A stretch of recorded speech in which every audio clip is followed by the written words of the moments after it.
Hello and welcome to the Introduction to CSS section. Let's understand what you learn after completing this section. Okay, you learn what is CSS and what is the full form and where it is being used and what is the purpose of CSS. Then you'll learn how to write CSS in HTML via inline, internal, external and linking. Then you'll learn how to write and debug CSS code.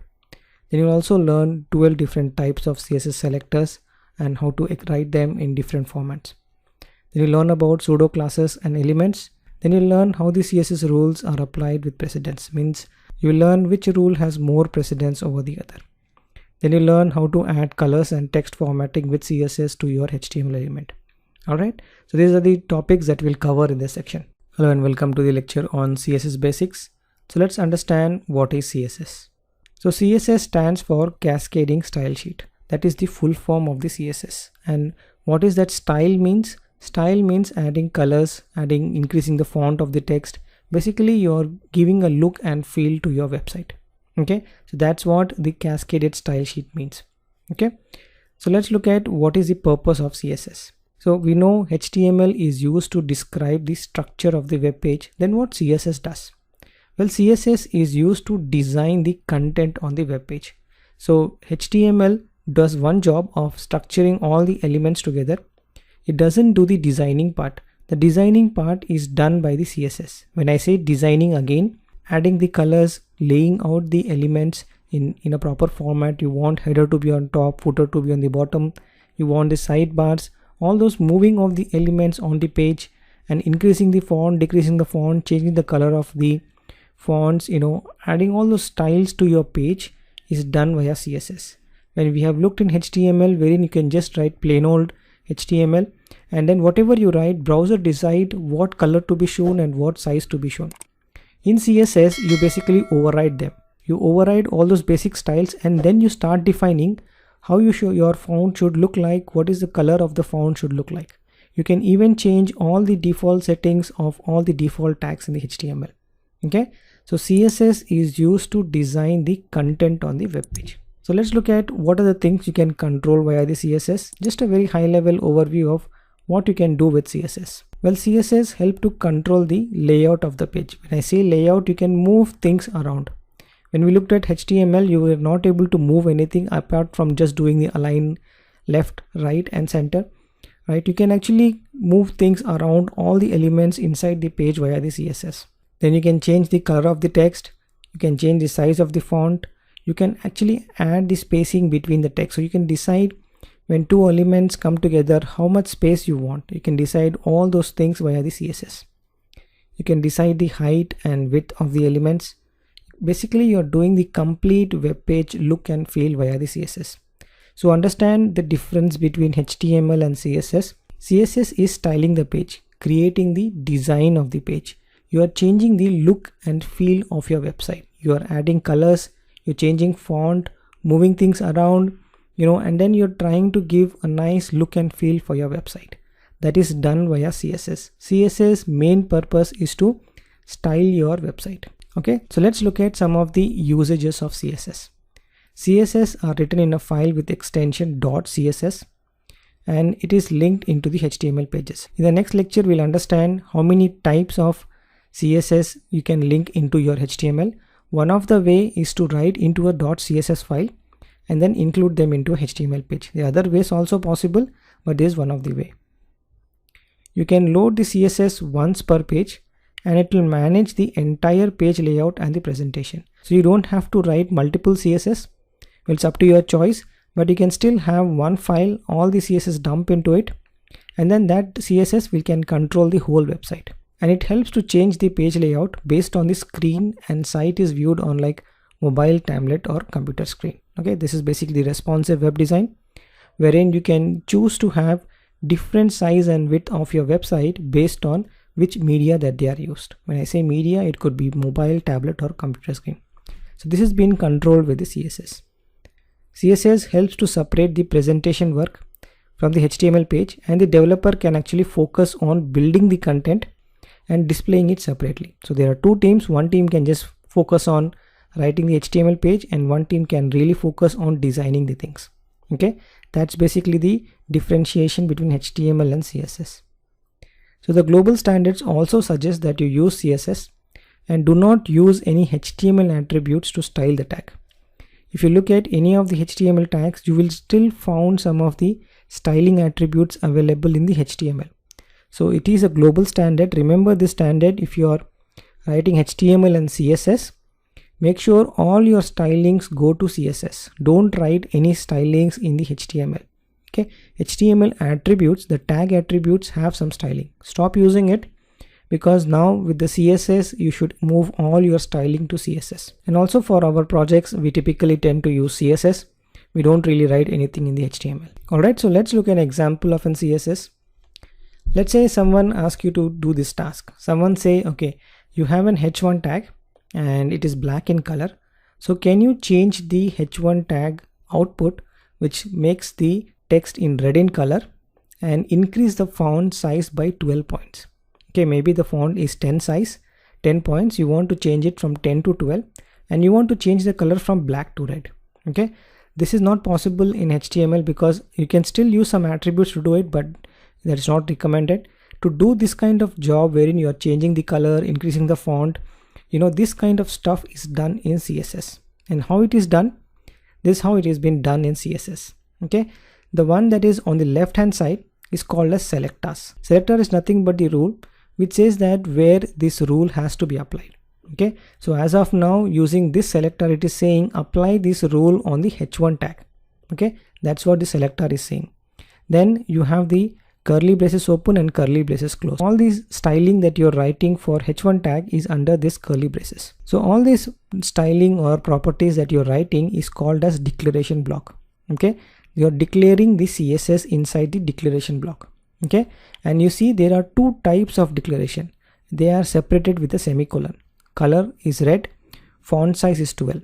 So this is basically a property colon value and then a semicolon. If you have worked with JSON before, is something similar to that. You have a property colon value and then a semicolon.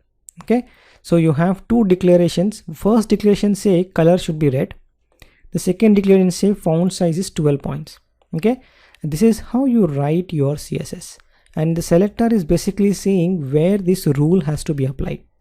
Now selector is saying h1, which means it's saying all the h1 tags in that page should have color red and font size as 12px. So it is changing the h1 tag setting and saying that instead of black, make it red. Instead of maybe 10 points or 15 points, make it 12 points. Alright, so this is how you write CSS. We're going to look into this in the whole section. We'll be writing CSS. You'll be playing around it. We'll changing a lot of styles in the HTML page as well. But understand the purpose of CSS. That's what I want you to understand here. The purpose of CSS is to apply styling to your web page. Okay, and this is one of the example of how do you write a CSS. So once you apply the CSS, your heading, which is basically black in color, which is plain HTML, once you apply that CSS rule saying that color is red, font size is 12px, it becomes 12px and it becomes red in color. So that's what the CSS is trying to do. I just want you to understand what is the purpose of CSS. What is the job that CSS is doing it here? It is applying that styling to your web page. You have a default output and then you are basically changing that defaults by creating a CSS rule.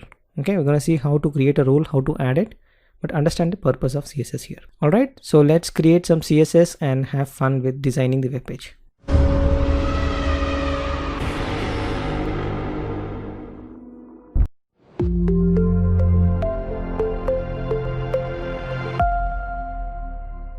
Hello and welcome to the lecture on creating inline CSS. So let's start writing our CSS into your HTML file. Okay, for that I'm going to create a new folder. I'm going to call it Introduction to CSS. Okay, we have looked at what is CSS, so I'm going to give it a name called what is CSS. So this is aligned with our material folder. Then I'm going to start creating the inline CSS with numbering 2. Okay, so we'll create our example here, and I'm going to call the file name as inline.html. Okay, so you'll understand how to write inline CSS. Alright, so we go to our brackets. So instead of intermediate HTML, we'll change the folder. Now we'll change to Introduction to CSS, I will select this folder. Okay, anyway, we need our boilerplate code, so we'll open that as also. Let's open this up. Okay, let's copy this, put our inline, paste it here. We'll say inline here,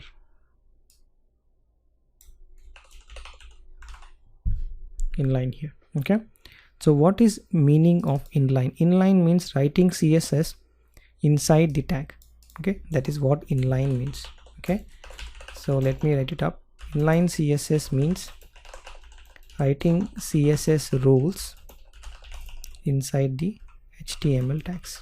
Okay, you don't need to write in a separate file and include them. You can directly write in the HTML tag as well. It is called as inline CSS. Okay, before that, we're going to view this output. We're going to see what are the default settings from the browser. Then we'll try to change them. Okay, so you see the heading and paragraph look like that. It's black in color. So we'll try to apply our rule and try to change this default settings. Okay, so what we're going to do, we're going to open the live preview so that we can work together and make changes and then see output. All right, so I'm going to add some rules here. So heading, we will try to change it to red color. Keep things simple. Let's try to understand how to write an inline CSS. Okay, so there is an attribute called style, and this attribute is available to all the HTML tags. Okay, any HTML tag you take, you can add this attribute called style. Okay, and inside the style you can directly write the CSS rule. As and go we learn about CSS, you will learn more about rules, but a simple rule is a color, and color could be red. Right, once I save this, you don't need to save as well, the color is changed to red. So what I have done is I have overridden the default setting from the browser with my settings. Okay, now I'm controlling the web page. Okay, if you say blue, then that's become blue. If you say red, it becomes red. Okay, this is the power of CSS. You're trying to styling the page. Okay, similarly for the paragraph, now you will say style. Okay, you want to change the font weight to bold, so you can say font weight and you can simply say bold. Okay, it becomes bold there. Instead of that, what we used to do is, right, without styling, what we used to do in HTML, we used to say strong. Remember, right? We used to do this. Let's put this T here. All right, but looks exactly the same, but here we are trying to change that bold via the CSS. Okay, this is highly recommended. Okay, but it's not recommended to write CSS inline. Okay, doesn't look healthy, because if you have too many inlines, then it's hard to read. Okay, but if for simple changes, you can still continue to use strong, because that's also a standard. You can still continue to use strong to bold the text. But if you want to bold really the complete paragraph or the div tags, then you can try to go ahead with this style sheet. But as of now, try to remember what is inline CSS means. Inline means writing inside the tag. Okay, and remember there is an attribute called style that is available for all the tags of the HTML, and you can, once you say style is equal to, the value is the rule of the CSS. Okay, so you can change the color, you can change the font, you can increase the size, and you can do anything that you want with the CSS. Okay, you are basically changing the default style that is browser is having. You're trying to change it to your specific rules. All right, so that's all about inline CSS. Next we'll look different type of CSS.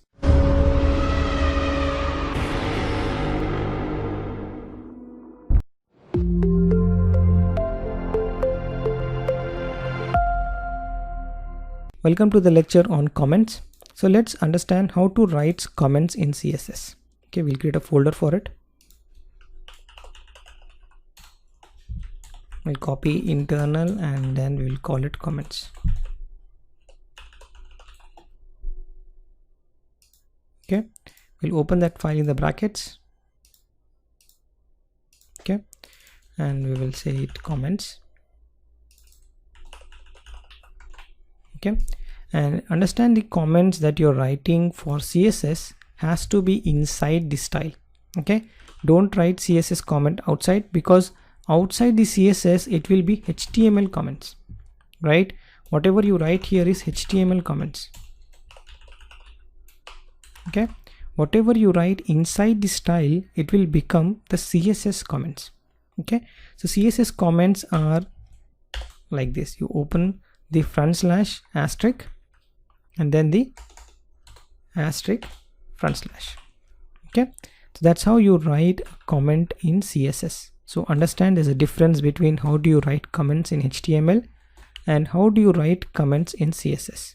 So you can use this notation of / asterisk and forward slash. Okay, and whatever you write here will be applied as a comment, right? And it will not be taken into consideration for processing. Okay, so if I close this, go to live preview, then the formatting has been removed, right? It will go back to its default formatting.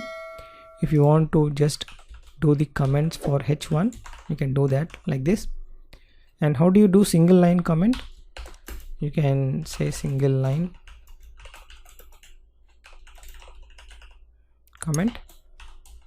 Okay, and similarly you can use the same thing for a multi-line comment as well.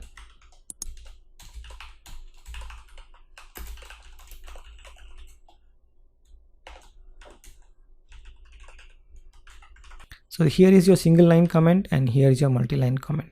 Alright, so that's how you write a single line comment and a multi-line comment, and for single line and multi-line you use the same method. Always remember that comments for CSS is different than comments than HTML. So don't get confused and move your comments inside like this, then it will have a problem because this is not a comment in CSS. Alright, so that's how you write comments in CSS.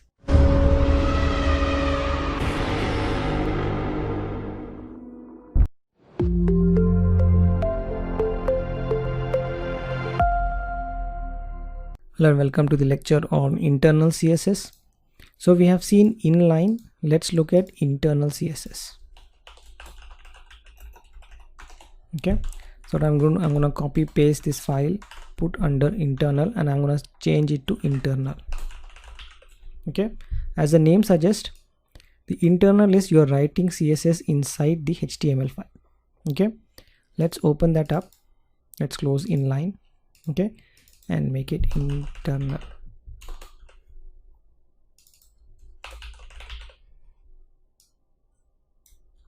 Okay, let's understand how to write the same style inside the HTML file. Okay, so we head over to the head section. Okay, there is a tag called style. Okay, and then you can mention what type of style it is. Okay, it is text/CSS. Okay, and you can close the style. So inside this you can write your CSS styles. So whatever you write here will be applied to your tags. Okay, so let's write the same styles here and make sure it has been assigned to our tags here. Okay, so how to write CSS? Okay, how to write CSS? So let's understand how to change the inline CSS with an internal CSS. Well, when you're writing CSS, you have to first mention what is a selector. Means how you want to apply this rule. So I'm saying I want to apply this rule to my h1 tag. Okay, then I open and close the flower brackets. You can choose to have flower brackets on the same line. Okay, if it's one liner you can choose to have like this, or you can write like how you write a for loop or a if condition, right? So now you are saying the selector is h1, so apply this rule for h1. Okay, now you don't have to copy style, you just have to say color : red. Okay, I'm gonna cut this, paste it here, and make sure you end with a semicolon. Okay, now you remove this styling, you don't need style, right? And you will see here the styling is already applied. So let's close this and reopen that.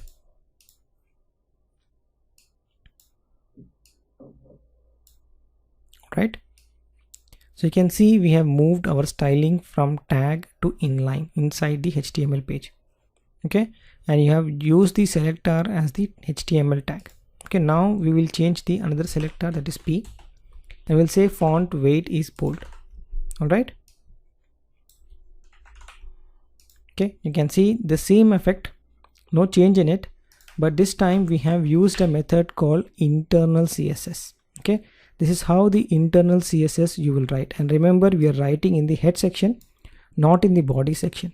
Okay, in the head section we are mentioning the style here, and then the style we are saying we are using the selectors, that is the P and the H. We are trying to change their properties. All right, and remember that the style has to be on the top, not onto the bottom. Don't put it somewhere in the bottom. The reason behind is before the page load, the browser should know what are the style that I have to apply onto these tags. If you write it down, then what browser will does it try to print them in the black, and once it is printing in the black finishes, then it's try to apply the style. But if you tell browser, okay, use this styling, so instead of printing it black, it will basically print the styles that you have applied for it. All right, and you see you haven't mentioned anything about this style applying onto this tag. Okay, this is all happening with the selector. If you change the selector, right, it's automatically taken care here, right? This is basically the rules that you are mentioning here. I want to apply this rule on this tag, right? You can write any tag you want. If you just say I want to apply this rule on the body, then you say everything become red, because now all the tags inside the body will have this rule of color red. And you can even say, okay, make it everything as bold. You see, everything is color red and bold, right? So you can play around with it. You can have your own selectors and change the HTML behavior. Okay, there's a default behavior. If you don't have this selectors, let's remove this, then it will be go back to default. You can override it with the internal CSS as well. Okay, and this is how you write an internal CSS. Right, so that's all about how to write an internal CSS, and I'll see you in the next one.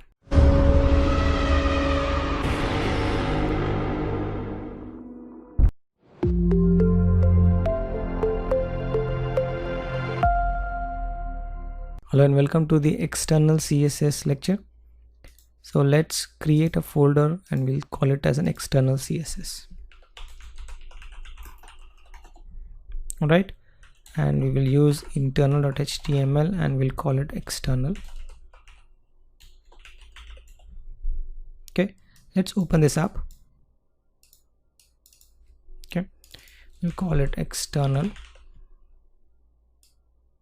Okay, as the name suggests, it's external, it's not here in the same HTML file. Okay, if it is not here, how to include that CSS file?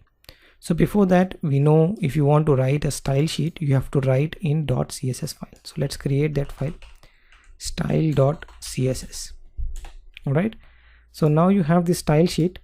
You can move your style sheet. This is the rules of the style sheet. You can cut this, go to style sheet and paste it over here. Okay, so your styles has been moved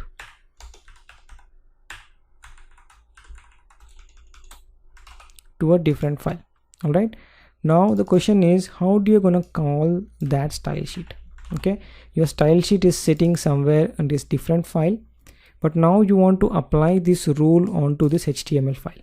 Okay, that is nothing but external CSS. Okay, how to include an external CSS file into your HTML file? For this, we will use a new tag in the head tag that is called as link tag. Now you are linking a resource, right?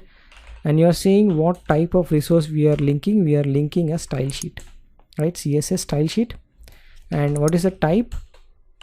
Yes, the same type that we use, text/CSS.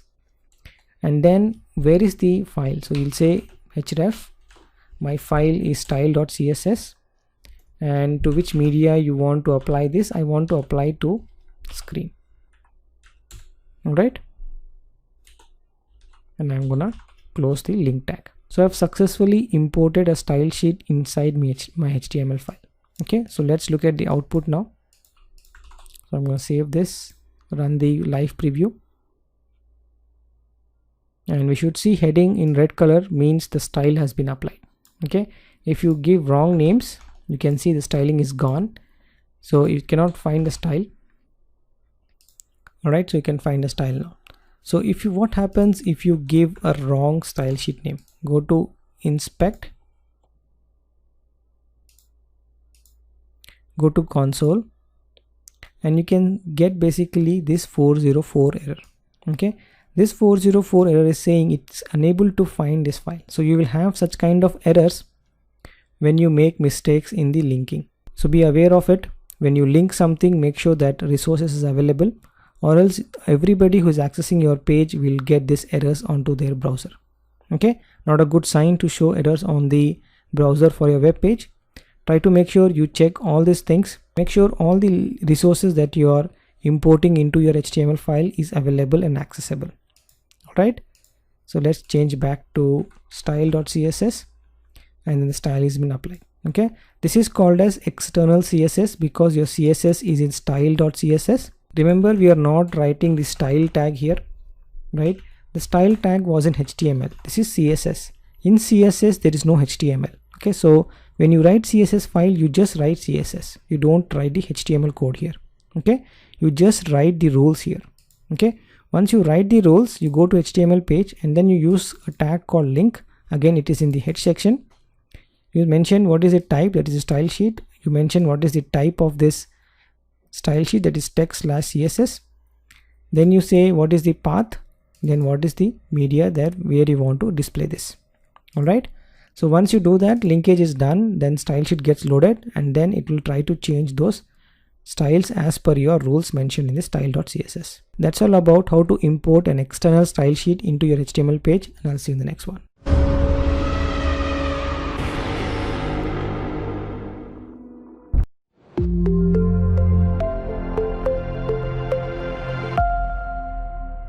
Hello and welcome to the lecture on debugging CSS. So let's create a folder, debug CSS. Okay, we might not be writing anything here, but what we'll do, we will copy one external or maybe internal CSS. Right, we'll copy it here and we will debug this CSS file. Okay, so let's open this in the browser. Okay, and how to debug CSS, how to see which element is having what property. So for that, you go to inspect mode. Right, once you go to inspect mode, let's open up in the maximize view. You have this arrow here. Okay, when you click this arrow, it says selected. Now you can go point to that element, which element you want, and once you are pointed, it's basically trying to tell you some property there. Right, it's red in color, so just click on it and you go to the right hand side. You find the styles here. You see the H1 is basically red. You can change it. Right, you see the changes has been done, but this changes is not permanent. This is just on this view. If you refresh, that changes will be gone. Okay, so this is how you basically debug your CSS. Typically when we write CSS, we don't really always write and refresh the page. What we do is we go in this inspect mode. Okay, and then we debug that element, and then we use these styles to change that style. And then we come up with an final style that we want, and then we go apply the style onto CSS. Okay, that's how our thinking pattern when you write CSS. Okay, you don't write CSS and refresh the page every time. You go into this debugging mode. Okay, there's an arrow here, you point to it, you find that element, you find that CSS, and then you start adding the CSS property. You can how to add CSS property, you just click on it. Okay, I've just made a click here and it's asking you to add property. You can say color is green. Okay, then once I'm okay with this setting, I'll just copy this and I'll put this in my CSS file.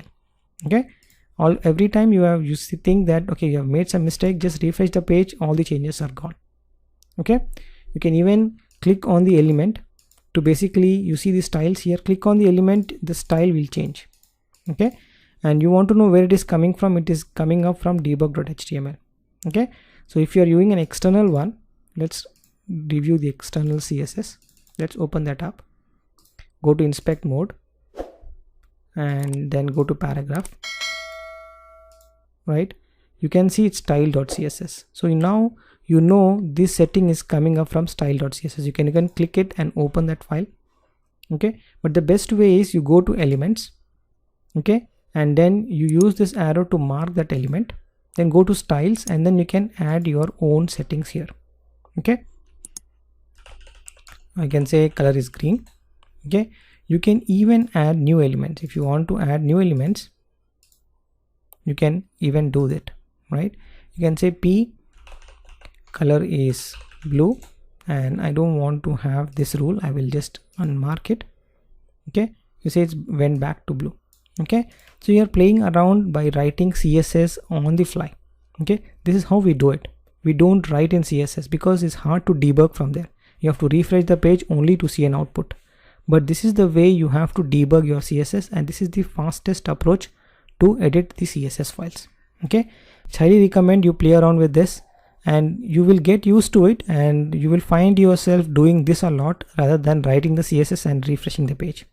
Okay, so you will find this inspect option in Firefox and also in the IE, where you can dynamically change the CSS and it will impact your HTML content on the fly.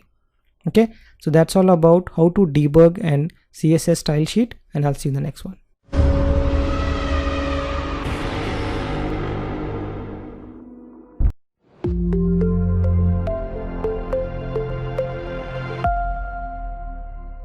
Hello and welcome to the lecture on selectors. So let's understand how to create selectors. Okay, these are nothing but the rules that you write on your web page. So let's create a folder. We'll try to understand different types of selectors that you can create. So I'm gonna create each selector one file. Okay, so that when you want to refer it back, you understand how many types of selectors that we have.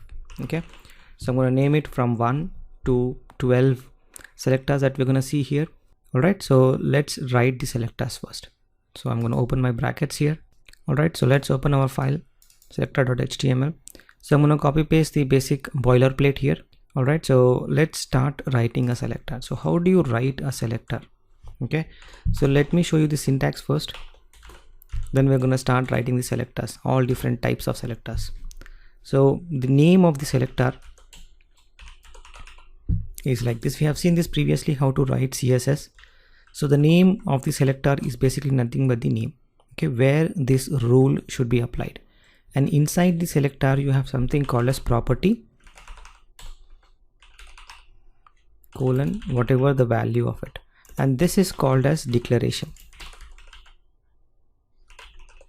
Okay, and then you can have multiple properties. If there's one property 1 and value 1, okay, you end with a semicolon and then you call this as a declaration. This is the selector and this is the declaration. So whenever I'm gonna refer to a declaration or property, I'm gonna say this is how the declaration looks like. And when we talk about selectors, you can say the first selector or h1 selector is nothing but the rules that you apply onto tags, or you can write your custom selectors and then you apply them on the HTML tags. So this is nothing but how you basically write a selector and what are the terminologies that we use, and what is called as selector and what is called as declaration, and inside selector what is a property and what is a value. All right, so let's start writing the selector. So we're going to convert this into CSS comments, right? So let's write our first selector. So I'm applying the rule on the h1 tag, okay, because we have an h1 tag here, and I'm saying color is red. Okay, this is h1 is called as selector, the color is called as property, and the value is red.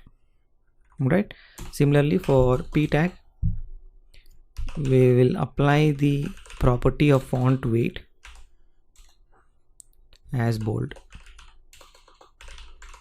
Okay, let's open this file. You can do the live preview as well, and you can see the heading is red and paragraph is bold. The most important thing you have to learn is how to create a selector and what is the naming convention of it. This is called a selector, this is called as property, this is called as a value, this is called as a declaration. The declaration is complete property colon value is a declaration. You can write multiple declaration by ending each declaration with a semicolon. Alright, so we have seen this. So next we will continue looking at other selectors as well. So let's create another selector.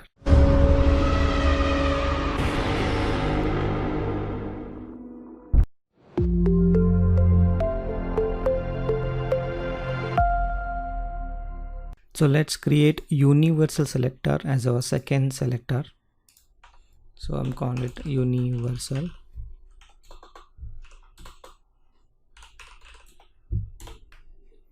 All right, let's open this. So let's open our universal.html and we're going to copy paste the same boilerplate code on the universal. All right, so the universal selector basically have something called as asterisk. Okay, this is asterisk means it's universal, so whatever rule that you apply it here will be applicable to all the tags. So if you want to apply a rule to all the tags in the HTML, you basically mention that selector as asterisk. So when you mention anything with asterisk, and I'm going to say the color is red, so I'm going to have a border to it. Let's add a border of red. So for that, the property is border style is solid and border color is red. Right, the interesting thing about universal selector is all the tags get a border now. Okay, then you'll understand how many tags are there and what are the properties of it. So let's look at the preview of this, and you will see boxes all around. Okay, the boxes are coming up from body tag, even the body tag, h1 tag, p tag, right? So everybody is having a border now. So you see the red border is applied for all the tags, right? That's basically coming up from the universal selector. So if you have a rule that you want to apply for all the tags in the HTML page, that's basically you will use universal selector. So that's about universal selector.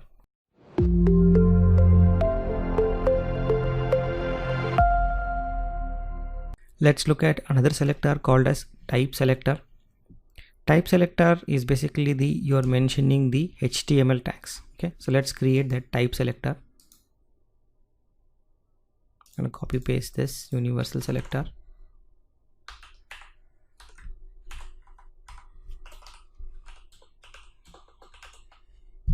Right, let's open this up.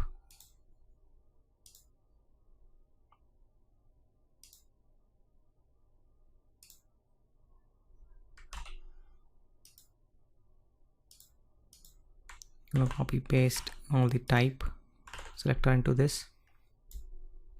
All right, so let's understand how to define a type selector. So type selector is nothing but you mention the selector, you have a property and a value, and in the type selector you mention what type of HTML tag it is. Okay, you are really mentioning the type of the HTML tags in the type selector. You can mention the p tag here, and now you can say h1 has a border of red and p tag is border of green. Right, so you can see the borders are coming up for heading tag and also for the paragraph tag. You can also mention, let's say you have one rule that you want to apply for multiple tags, so you can say h1 comma p. Okay, and I want to apply this rule for h1 and also for the p tag, and I want to say font style is italics. Right, so you can see there's one rule that has been applied to both of the tags. Okay, that's basically the type selector. In type selector you can mention multiple tags using the comma. You can just take comma comma comma, and all the tags that has been having mentioned here in the type selector, this rule will be applied onto them. Okay, type selector basically you will mention the HTML tags here. All right, so let's put this in the type selectors. We'll call it as a type selector. Alright, so this is how it will look like. The h1 is having a red border, p1 is having a green border, and then we have applied italics for both h1 and p. Well, that's about the type selector.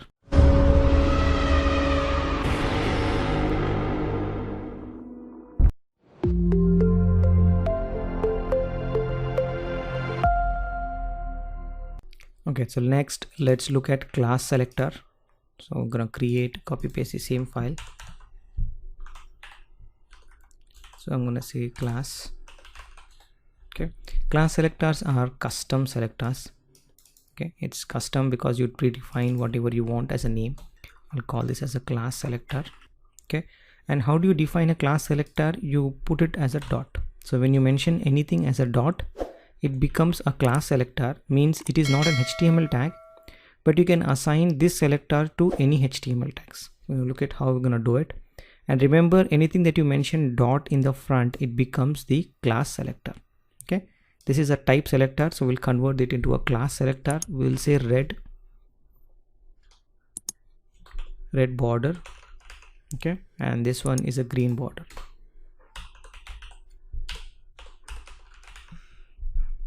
Okay, and this one we will say it's a text italics. Okay, you see how I'm doing it. I'm putting a dot here and I'm mentioning this as a class selector, which is a custom name. So anything I can put name here. Even when I put h1, it doesn't really apply to the h1. Okay, that's basically you are mentioning as a custom name. So you can use this name to apply to any HTML tags. Okay, now that we have defined our CSS, let's apply this class to the HTML tags. Okay, you can see the HTMLs are plain simple. No CSS has been applied it here. So let's apply this class to the tags. Okay, how to apply class to an HTML tag? You can say class. Okay, that's a property of HTML tag. Then now you can say it is green border. Okay, now you can see the green border has appeared. Similarly for p tag, you can say class. Okay, you can say red border. Okay, and you can see the red border here. You can also see that I'm not typing the dot. Okay, I'm not saying dot green here. Okay, this dot is just to indicate this is a class. If you remove this, it becomes a type selector, so it doesn't understand whether it's an HTML tag or not. So to mention to the browser that this is basically a class selector, you mention with a dot. Okay, now this becomes a class and you can apply it to any HTML tag via the class property. You can even loop the class selectors, means you want to have a green border plus you want to have another property called text italics. Okay, you can see the text has become italics. You just have to attach with the space. There's no comma here. You add multiple type selectors via the space, and you want to have the same text italics for paragraph. You can just mention like this and it becomes italics here. Well, class selectors are basically one of the important selectors that you will work a lot in CSS, and you will find yourself most of the time creating the class selectors and applying onto the HTML. So make sure you work through this class selector and understand how it works. There's one more type that you can have in class selector is assigning the class selectors to a specific HTML tag. Let's say you want to assign a green border only to h1 tag, right? You want to do that, and what you want to do is you want to apply this green border, okay, only for h1 tag. So how you're going to do it? You mention the type selector, that is nothing but the HTML tag, dot the class selector. Well, this rule is saying that the green border class selector is applied only for h1 tag. So if you apply in green border to p tag or any other tag, it will not work. So you can see here the width is increased to 15 px. Let's assign this green border to the p tag and then see whether the border width will be increased or not. And here we have mentioned the rule as make sure this green border only works for h1 tag. That's what you're saying it here. And if you remove the red border and apply green border, you can see the border is green but the width is not been applied because this condition only applies for h1 tag. Okay, so that's how you work with class selectors. We're going to look at other selectors as well, and then we'll continue to use class selectors as we go forward. Okay, so that's all about the class selector, and let's look at other selectors now.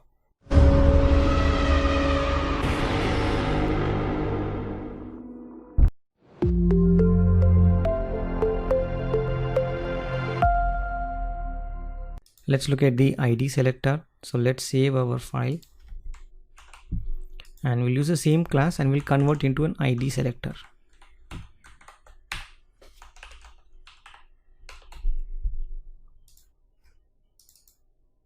Okay, we'll call it as ID. And how do you define an ID selector? Instead of dot, you mention hash. Okay, so we're going to convert all these things into ID selectors. So we can create same name, one with class and one with even ID selector. Okay, similarly for the green border, we'll create one more ID selector. even for h1 italics.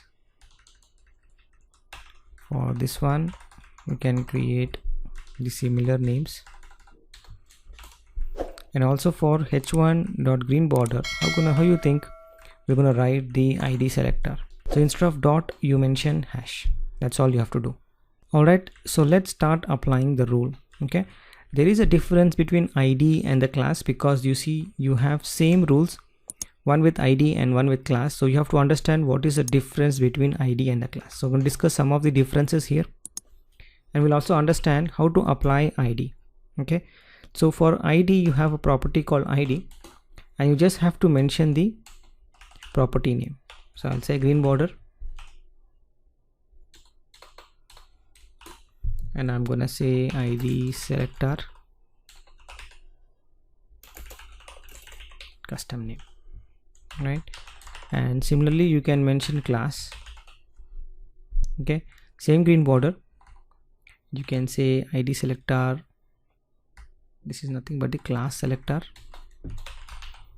custom name, right? You just have to say class, right? So you have the green borders, it's just selected, that's why the color changes, but it's both basically the green borders, right?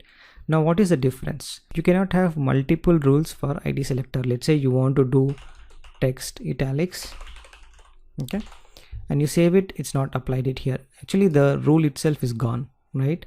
But if you do same thing for class selector, that's possible. So remember this difference.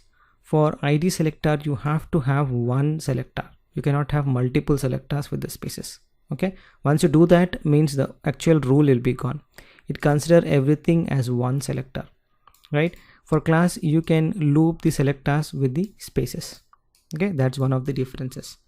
And id should only be one per element, you cannot have two per element. Okay, so let's quickly write those as a comment so you understand the difference between id selectors and class selectors. Id should be only one per element, that's what we saw previously. Okay, and IDs are unique, you cannot duplicate it, you're gonna see that. Then each element